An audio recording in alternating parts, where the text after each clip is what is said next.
les bendiga, amados hermanos. Que tengan todos una buena noche, una feliz noche. Espero que la estén pasando bien. Espero que el Señor esté bendiciendo sus vidas. Que el Señor esté multiplicando bendiciones en sus corazones y en sus vidas y en la vida de su familia, en la vida de sus conocidos. Porque siempre es bueno, hermano, que usted desee el bien para cada una de las personas que lo rodean. Siempre es bueno que usted le desee el bien a cada uno de sus miembros de su familia. Hoy vamos a comenzar. Bueno, el tema de hoy, mis queridos y amados hermanos, es el valor de la fe. Ayer leía un libro sobre liderazgo, sobre aquellas personas que eran líderes, aquellas personas, y me daba cuenta que cada tema del libro decía la ley de la unión y el valor, y a cada cosa le ponía diferencia, que una era por ley y otra era por valor. Valores son aquellos en las formas que usted actúa, ¿verdad? Los valores nos lo enseñaron en la escuela, en el colegio, cuando éramos pequeños nos enseñaron que era un valor. Pero también existe el valor de cantidad, de precio. No sé si me estoy dando a entender. El valor de precio, de cantidad. Si es mucho o es poco. Y por eso el tema de hoy es el valor de la fe. Le voy a pedir que vaya conmigo a Hebreos capítulo 11, versículo 1. ¿Verdad? Comenzamos, amados hermanos.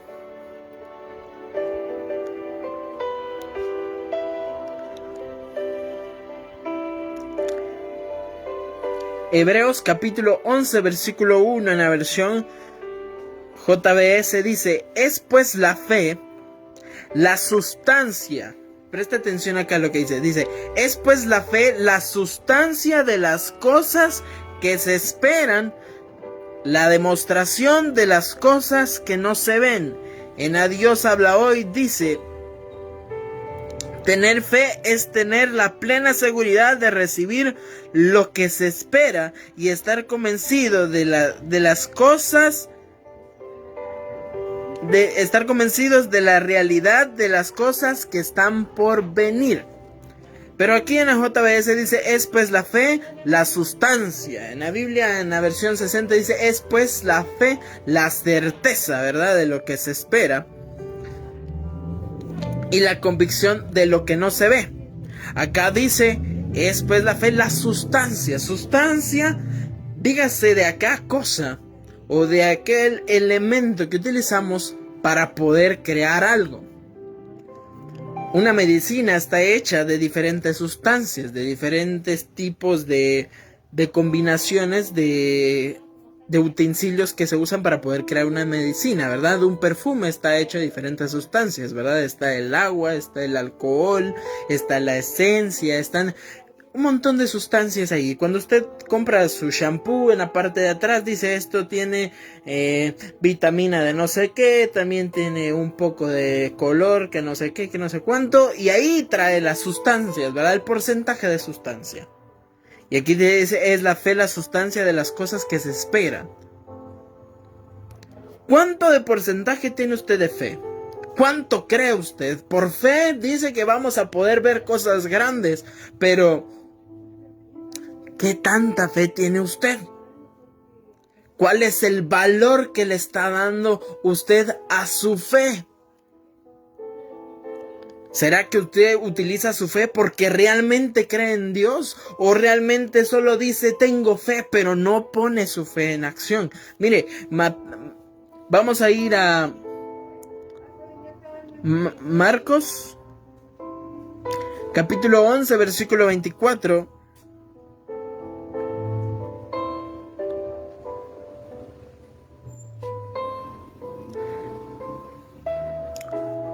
Marcos, le voy a pedir que vaya conmigo a Marcos capítulo 11 versículo 24.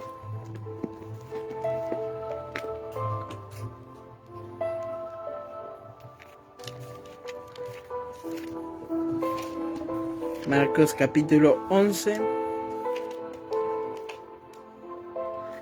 versículo 24.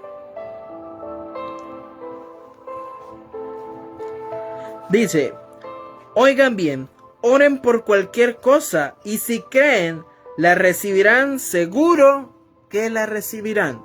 Una vez más dice, oigan bien, oren por cualquier cosa y si creen, la recibirán, seguro que la recibirán. Cuando oren, crean. Tener fe es creer, es estar convencido de aquello que queremos, pero a veces oramos sin fe. A veces tenemos una situación, queremos un milagro en nuestras vidas, queremos que algo nuevo pase en nuestras vidas, pero ¿será que realmente le estamos agregando fe a nuestra oración? ¿Será que realmente estamos creyendo en aquello que estamos pidiendo? Porque dice, cuando oren, oren creyendo, y si creen realmente lo van a recibir. Pero si usted ora, pero no cree en lo que está pidiendo, no cree en que Dios va a poder obrar en ese milagro, usted no va a poder recibir ese milagro porque no está creyendo, simplemente está pidiendo, porque como usted sabe que la palabra de Dios dice, pídeme y te daré. Clama a mí y yo te responderé.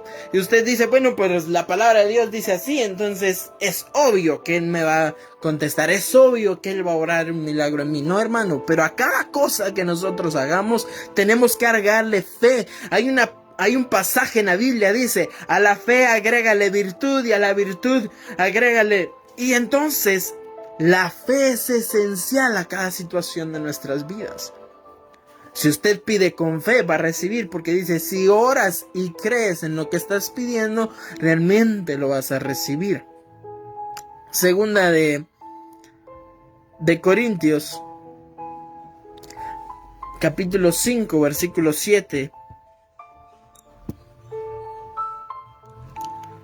Le voy a pedir, si tiene su Biblia a la mano, puede ir conmigo. Ahora, si no, le voy a pedir que escuche y que preste atención a lo que es Segunda de Corintios, capítulo 5, versículo 7 dice.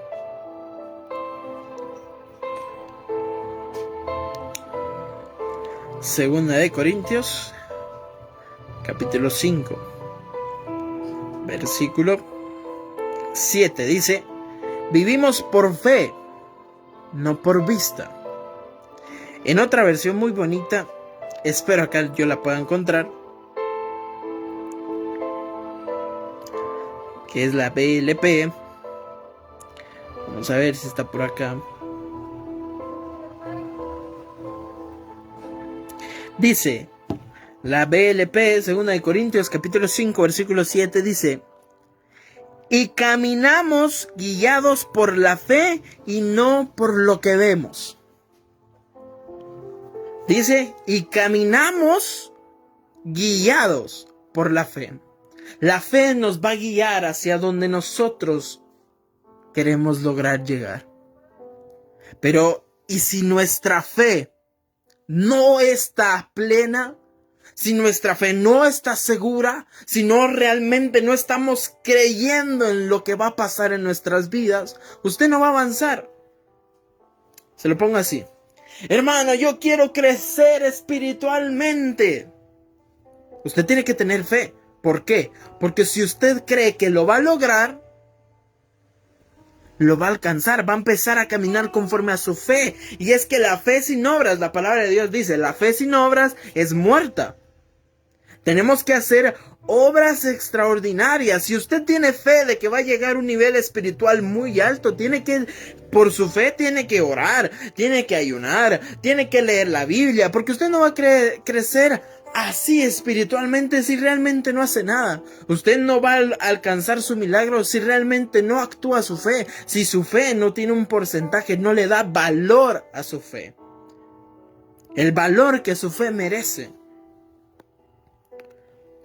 Se lo pongo así.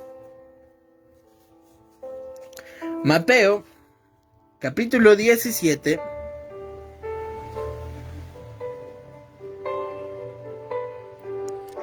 verso 20. Mateo capítulo 17. Estoy utilizando mi Biblia, hermano, para que usted vea que también uso la Biblia. Mateo capítulo 17, versículo 20. Dice así la palabra de Dios. En el nombre del Padre, del Hijo y del Espíritu Santo dice: porque tienen muy poca fe. Les respondió Jesús: si tuvieran siquiera una fe tan pequeña como un grano de mostaza, podrían decirle a aquella montaña que se quitara y se quitará. Nada les será imposible. Pero si tuvieran fe como un grano de mostaza,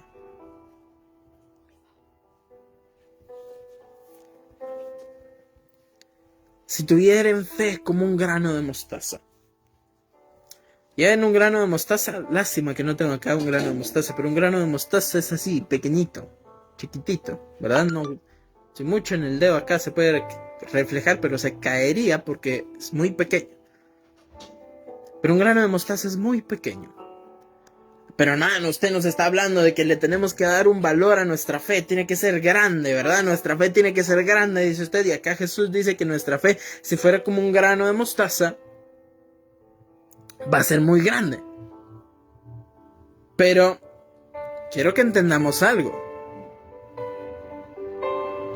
Quiero que entendamos algo, amado hermano. También en Mateo, capítulo 13, versículo 31 y 32, dice así la palabra de Dios. Espero que esta palabra esté siendo de edificación para su vida y que la esté entendiendo. Mateo capítulo 13, versículo 31 al 32 dice: otra de las parábolas que refirió Jesús es la siguiente: el reino de los cielos es como una pequeña semilla de mostaza. Oiga bien, es como una pequeña semilla de mostaza plantada en un campo. La semilla de mostaza es la más pequeña de todas las semillas, pero se convierte en un árbol enorme en cuyas ramas los pájaros hacen nidos. Ponga mucha atención acá. Dice: si tuvieses fe como un grano de mostaza, podrás decirle a este monte: muévete, y ese monte te va a mover. Hay un canto que así dice, ¿verdad? Si tuvieses fe como un grano de mostaza, eso dice el Señor. Tú le dirías a esa montaña: muévete, muévete, y esa montaña se moverá. Dice ese hermoso coro que todos en su tiempo hemos cantado. Pero acá nos hace referencia a que el reino de los cielos, dice, es semejante a un grano de mostaza. Otra vez, un grano de mostaza pequeño. Dice, es el más pequeño de todos. Pero cuando crece, crece un árbol fuerte, un árbol grande, que las aves lo utilizan para hacer sus nidos. Si eso, la semilla de mostaza, también refleja el reino de los cielos, nuestra fe tiene que crecer de tal modo, porque no solo se va a quedar como una semilla de mostaza. Si usted hace que su fe crezca, que en ella nazca un árbol y que de sus ramas dé buen fruto, su fe va a hacer mucho más cosas grandes. Porque mire, le voy a hacer esta diferencia. El grano de mostaza, Jesús mismo dice, tú le dirías a esa montaña que se mueva a un lado y esa montaña se va a morir. Se va a mover. Es para ver si está despierto, hermano. Por un grano de mostaza, usted va a lograr que la montaña se mueva si su fe es como un grano de mostaza. Ahora, si su fe crece, si su fe deja de ser una semilla de mostaza y se convierte en un árbol, en algo grande, en algo fuerte. Si siendo una semilla puede mover usted una montaña por la fe, siendo un árbol, usted va a hacer cosas grandes.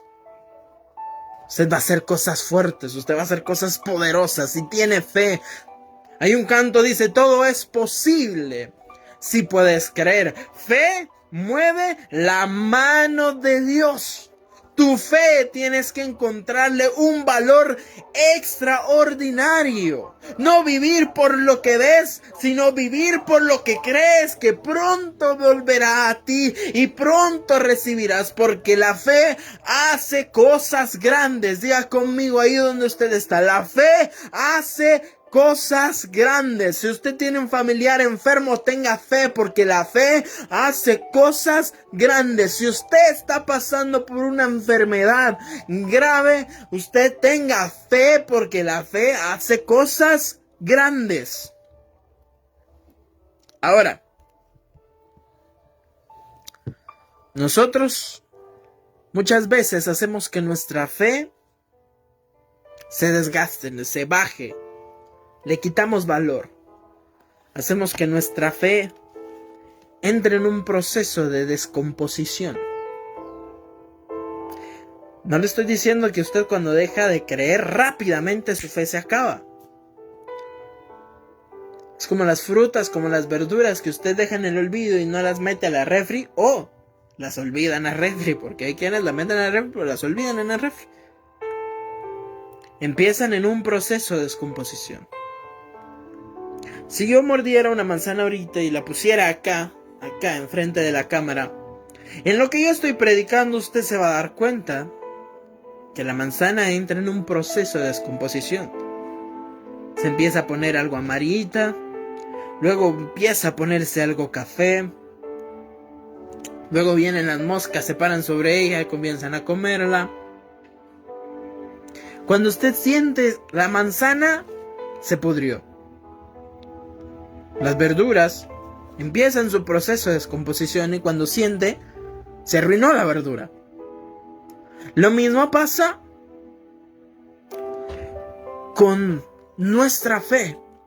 Si no utilizamos bien nuestra fe, empieza un proceso de descomposición. Dice, la fe cae porque muchas veces descuidamos nuestra intimidad con Dios. ¿Cómo va a entrar en su proceso de descomposición la fe? Cuando dejamos de tener intimidad con Dios. Cuando usted deja de buscar a Dios. Cuando le damos lugar a la duda, a la inquietud, a la incredulidad y pensamos que solamente nosotros podemos arreglar nuestros problemas. Cuando usted comienza a dudar, cuando usted comienza a decir, ay, el Señor no me va a ayudar, yo solo puedo, de estas algo.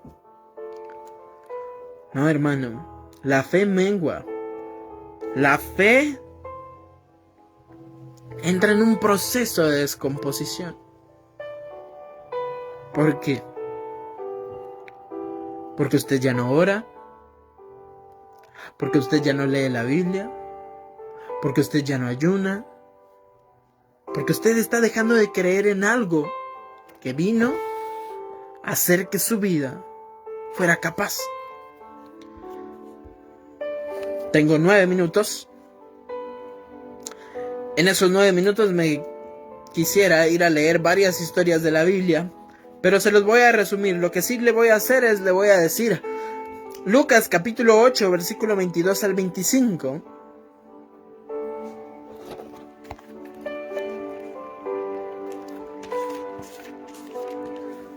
Lucas capítulo 8, versículo 22 al 25 dice así. Dice así la palabra de Dios. Dice, un día entró en una barca con sus discípulos y sugirió que pasaran al otro lado del lago. En la travesía se quedó dormido y mientras dormía el viento fue aumentado. A los pocos minutos estaban en medio de una fiera tempestad que empezaba a hundirlos. Viendo el peligro que corrían, fueron a despertar a Jesús. Maestro, maestro, nos estamos hundiendo. Jesús se puso de pie y dijo a la tempestad, cálmate, e inmediatamente cesaron los vientos y el lago quedó sereno y en calma. Entonces les preguntó, ¿dónde dejaron la fe? Ellos, llenos de temor y asombro, se decían, ¿quién será este hombre que aún los vientos y las olas le obedecen?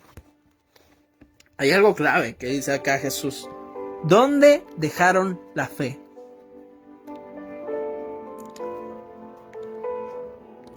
Guárdese eso. ¿Dónde dejaron la fe? Mateo capítulo 14, versículo 22 al 33. Esto sí es mucho, pero lo voy a leer así de modo rapidito para poder hacer que el tiempo nos alcance. Mateo capítulo 14, versículo 22 al 33. Dice así la palabra de Dios en el nombre del Padre, del Hijo y del Espíritu Santo. Dice: mientras Jesús despedía a la multitud, los discípulos se subieron a la barca para ir al otro lado del lago. Al quedarse solo, Jesús subió al monte a orar. La noche sorprendió a los discípulos en medio de las aguas agitadas y luchando contra vientos contrarios. A las 3 de la mañana, Jesús se les acercó caminando sobre las aguas turmentales. Los discípulos al verlo gritaron llenos de espanto: ¡Es un fantasma! Todos asustados. Pero Jesús inmediatamente les gritó: ¡calma! No tengan miedo, soy yo. Señor, le respondió Pedro, si eres tú realmente, pídeme que vaya a ti sobre las aguas. Está bien, ven. Sin vacilar, Pedro se lanzó a la borda y caminó sobre las aguas hacia donde Jesús estaba. Pero al captarse de lo que hacía y de la inmensidad de las olas que se lanzaban encima, sintió miedo y comenzó a hundirse. Señor, sálvame, gritó aterrorizado. Extendiendo la mano, Jesús lo sujetó y le dijo: hombre de poca fe, ¿por qué dudaste? Aquí hay dos historias muy diferentes, pero ambas hablan sobre la fe de los discípulos y la fe que debemos de tener nosotros. ¿Por qué? En la primera dice que estaban junto con Jesús, junto con el Maestro. Ellos podían ver a Jesús, ellos habían visto los milagros que Jesús había hecho, que él sanaba, que echaba fuera demonios, que Jesús venía y daba vida, porque Jesús era un hombre de milagros. Y cuando vieron la tempestad sintieron miedo y fueron a despertar a Jesús. Y Jesús les pregunta: ¿dónde dejaron la fe? Los discípulos, estando con Jesús y pudiéndolo ver, por un momento dudaron de que iban a morir. Jamás dijeron: Jesús está con nosotros, no nos va a pasar nada. Porque tuvieron miedo, porque dudaron. Cuando Pedro le dice a Jesús: pídeme que yo vaya a ti, Jesús viene y le dice a Pedro: ven. Pedro caminando, dice la Biblia que al ver alrededor tuvo miedo y empezó a hundirse. Pero la palabra de Dios no dice: y entonces Jesús corrió a agarrarlo y a recibirlo. No. La palabra de Dios tampoco dice: y entonces Jesús pegó un brinco y fue a salvar a Pedro. No. La palabra de Dios dice: y Jesús extendió su mano. ¿Qué hizo? Extendió su mano y rescató a Pedro. Pedro no se había dado cuenta que su fe lo había hecho lograr caminar y llegar hasta donde Jesús estaba.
Porque no sé, pero hay algunos testimonios, no estoy diciendo que sea el suyo, pero he escuchado a varios hermanos que, hermano, fíjese que yo fui bendecido. Yo de qué rato le había pedido al Señor que me bendijera con tal situación o con tal cosa. ¿Y qué pasó? Me bendijo, hermano, pero a mí ya se me había olvidado y cuando sentí, el Señor ya me había bendecido. Y a mí se me había olvidado, hermano. ¿Qué pasó? Fue bendecido y se le había olvidado. Mas sin embargo, Dios en su infinita misericordia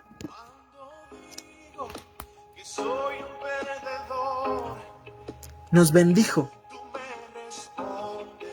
Nos bendijo. Nos bendijo. Pero esa no es la cuestión. Cuando usted recibe milagros por fe, se siente aún más esa satisfacción. Eso es ejemplo.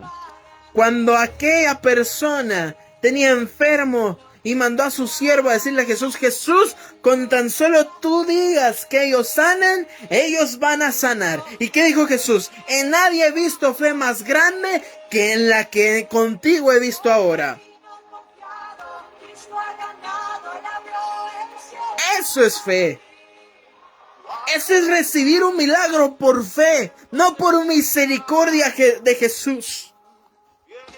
Milagro por misericordia de Jesús, el que resucitó a Lázaro. Porque María lo primero que hizo fue reclamarle. Marta le dijo, ¿dónde estabas? ¿Qué pasó? Y los de a su alrededor también dudaban. Sus discípulos dijo, bueno, nada más venimos a un entierro o a ver el cuerpo nada más. Pero Jesús resucitó a Lázaro, hizo un milagro, hizo una obra por misericordia, no por la fe de los demás, por misericordia. Y hoy lo exhorto, lo invito a que usted reciba milagros por fe y no por misericordia. Que usted pueda darse cuenta que la fe suya ha hecho que los milagros vengan a su vida. Porque usted nunca ha dejado de creer y nunca va a dejar de creer en aquel Dios bueno, fuerte y poderoso que va a obrar en su vida, que va a sanar a su familia, que va a traer a aquel que anda perdido. Si usted tiene fe, el Señor va a obrar financiera, material y espiritualmente. El Dios todopoderoso va a obrar. Pero si usted tiene una fe grande, no como una semilla de mostaza, sino que esa semilla de mostaza va a ser plantada y va a crecer un árbol fuerte que no se va a mover. Ese tipo de fe tiene que tener. Recibir su milagro por fe y no por misericordia. Vamos a orar en esta hora. Amantísimo Padre, que estás en los cielos y en la tierra y en todo lugar. Te alabamos, te bendecimos, te damos toda gloria y toda honra. Te agradecemos por esta palabra. Que nosotros podamos tener una fe enorme, una fe extraordinaria. Si hay alguien en su hogar que nos está viendo y quiere aceptar y reconciliar, yo lo invito a que ore conmigo esta oración. Padre, hoy reconozco que he pecado. Te invito a que entres a mi corazón. Límpiame de todo pecado. Escribe mi nombre en el libro de la vida. Y dame una fe extraordinaria. Ayúdame a que mi fe no mengue y que pueda crecer como un árbol. En el nombre de Jesús. Amén y amén. Saluditos a cada uno de ustedes. Que el Señor me los bendiga. Siempre estén atentos a las transmisiones de todas las noches. Dios me los bendiga. Hasta la próxima.